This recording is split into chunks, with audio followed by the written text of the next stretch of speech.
What are the costs you need to be prepared for to buy a home, and when are you going to need to pay for them? That is what I'll be talking about today, so stick around.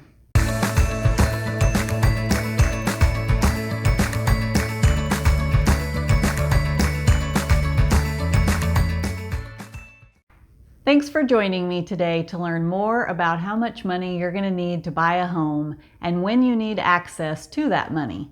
I'm going to divide these costs into 3 categories: now or upfront costs, along the way costs, and at closing costs. Now in Texas, there are basically 2 now or upfront costs, and you need to be prepared to pay them upon making an offer on any home. The first one is the Termination Option Fee. This fee is negotiated into your initial contract for the unrestricted right to terminate within a certain amount of days. Now, most of the time, the contract is written with 7 to 10 days for this, but it could be shorter, especially if it's a cash sale. It could also be longer if you know you're going to have some extensive inspections done, or there's something going on like the COVID-19 pandemic we are experiencing as I film this video, which would potentially keep you from having access to the inspectors you need. With that said, this is obviously the time you have your inspections done and any other due diligence you need to decide that this is absolutely a home you want to buy. This fee is completely negotiable, and in the Magnolia, Woodlands, Texas area, $100 to $250 is fairly common. Sometimes sellers will require an amount per day, like $10 a day. So if you wanted a 10-day option period, you would pay $100 for that right. Now, I said this was a fee, and it is non-refundable. But the good news is, if the seller agrees, this amount will be credited back to you at closing. So as long as you follow through on the purchase and your contract is written this way, this fee will actually go towards your other costs due at closing. And even if it's only $100 or so, every little bit helps when you're making a major purchase like buying a home, right? Now, if you back out of the purchase, this fee does stay with the seller, so keep that in mind when you decide to make an offer and the amount you agree to pay for that termination option fee, because you may not get it back. Okay, so earlier I said this is a now fee. Per our Texas Real Estate Commission contracts, this fee is to be paid within 3 calendar days after the contract is executed. So what does executed mean?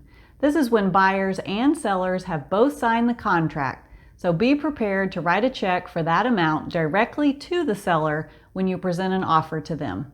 A seller may also accept this money via PayPal, Venmo, or another electronic payment system, and your agent can help you figure that out. The second now or upfront cost is the earnest money. In Texas, this is typically 1% of the purchase price, but it is completely negotiable. Now, that said, sellers in Texas are usually looking for around 1%, and maybe even more if the property is receiving multiple offers. I'll be doing another video strictly on the subject of earnest money in the next couple of weeks, so keep your eye out for that one. Okay, so in Texas, this earnest money is deposited with a title company, stipulated in your contract. The title company is a neutral party who will hold these funds till closing, and your agent can help you select a reputable title company. Per Texas contracts, this money is required to be receipted at the title company within 3 business days after the contract is executed, or you would be in default as a buyer. It's important to note the difference between the time frame for the termination option fee and the earnest money. While the termination option fee is required to be there within 3 calendar days, the earnest money must be deposited within 3 business days. That is because the title companies are not required to work weekends or holidays, so they can't keep that same standard for the earnest money. Again, this is where having a trusted and competent real estate advisor working with you is critical. They will help you make sure all these time-sensitive deadlines are met and taken care of properly. This amount is usually requested by the title company to be in the form of a cashier's check, and it is written directly to the title company itself. Now we move on to what I call the along the way costs. There are two basic costs in this category: home inspections and appraisal. So let's talk about inspections first. During your termination option period I just mentioned is the time you hire an independent Texas Real Estate Commission licensed inspector to perform a general inspection of the property you have under contract. Now this usually costs anywhere from $400 to $800 or possibly more dollars for a larger home. You will also want to have additional inspections for termites and the heating and cooling systems if you're buying a home in Texas. The last thing you want in Texas is to buy a home and have your AC break the first summer.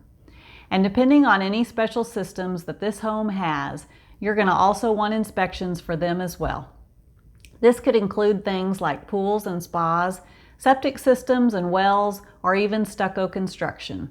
These inspections will cost additional amounts for you, and you'll be expected to pay for them when the inspectors do the work. Your real estate advisor can give you an idea of how much these special inspections will cost, as well as the names of several inspectors to consider before you ever submit your offer. The second along the way cost is appraisal.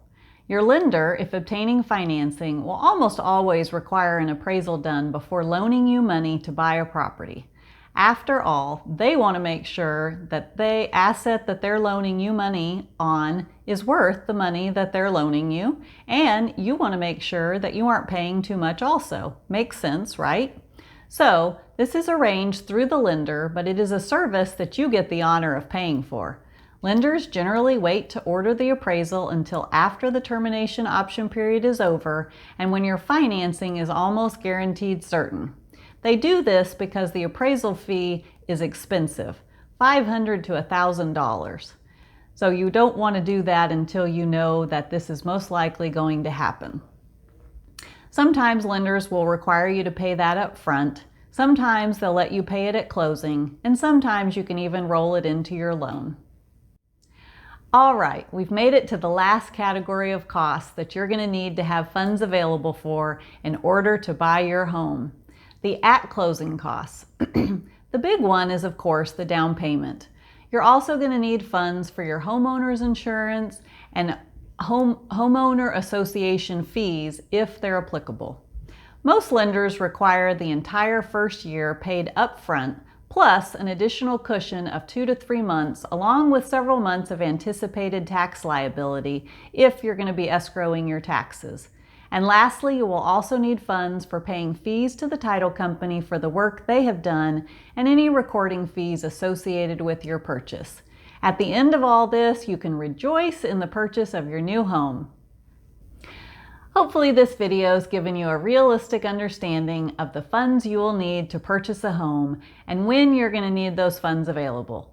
If you have more questions, drop them in the comment section below and I'll try to answer them. Also, if you like this video, please subscribe to this channel and hit the bell to be notified when a new video comes out. Thanks for watching, and I hope to see you again soon.